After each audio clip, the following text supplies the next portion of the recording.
Let's get down to business. Good.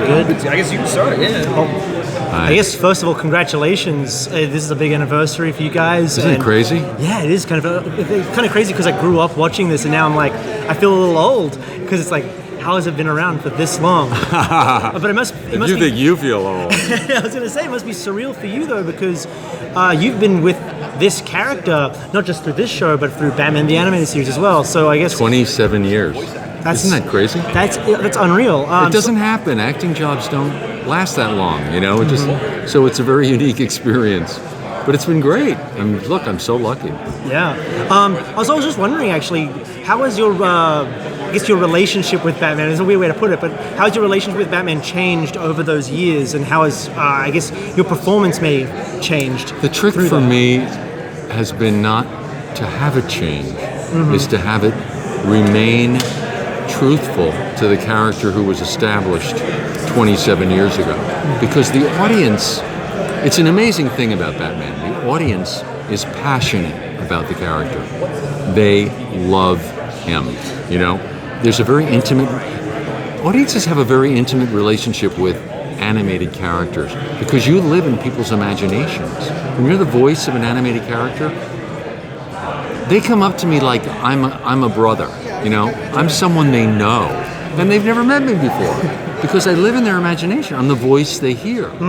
So it's an intimacy, and if I'm not truthful to the character that they know, they'll nail me in a heartbeat. So the trick to me has always been to be truthful to it, to be faithful to it, to keep it fresh. And I think the fact that I started out in the theater where you have to do a show 8 times a week for a year, and you have to learn how to keep it fresh every night, was great training for doing a role for this long and not allowing it to get stale. Absolutely, yeah. Well, I think you've done a great job of that.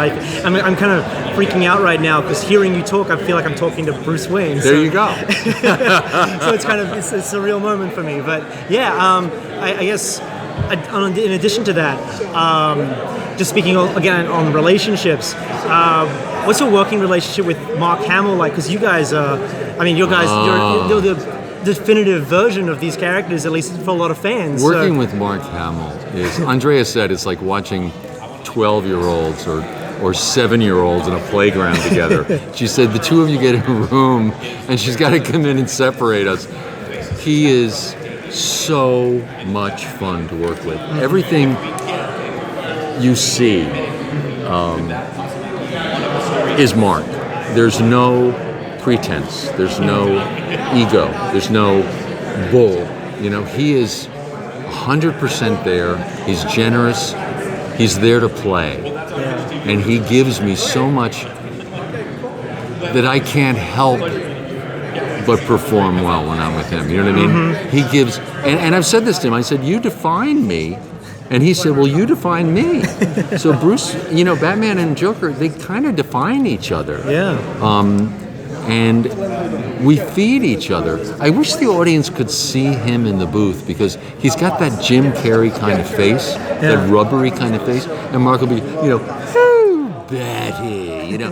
He's like, it's scary to be in there with him because he kind of becomes the Joker. And he spits a lot, you know, when he's acting. So I'm like, boom, boom, boom. It's another form of the It's another dimension to the performance. And I come out and I'm like, oh, thanks, Mark. That was great. Yeah. Maybe we can get Batman in 4D eventually. Did anyone else?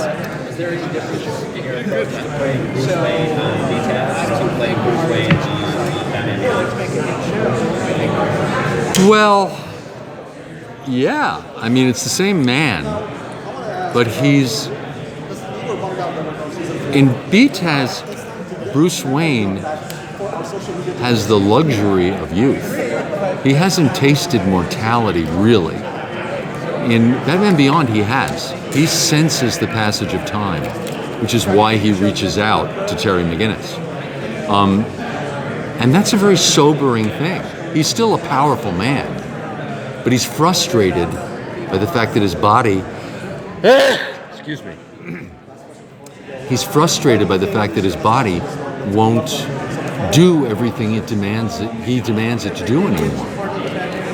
And that makes him cranky and angry. He's angry at his body, you know what I mean? But he's still powerful. He's still got that passion of Bruce Wayne, of Batman. Which is what was fun about playing him in that stage. He's not a doddery old 80-year-old. He's a feisty, passionate 80-year-old. So yeah, it was very different. They're different stages of the same man's life. Last question. Anyone? Take it, you go.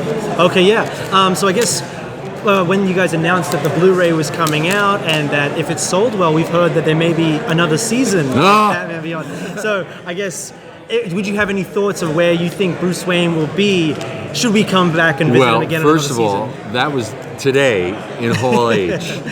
That was announced by Bruce Timm, the possibility of another season if this sells well.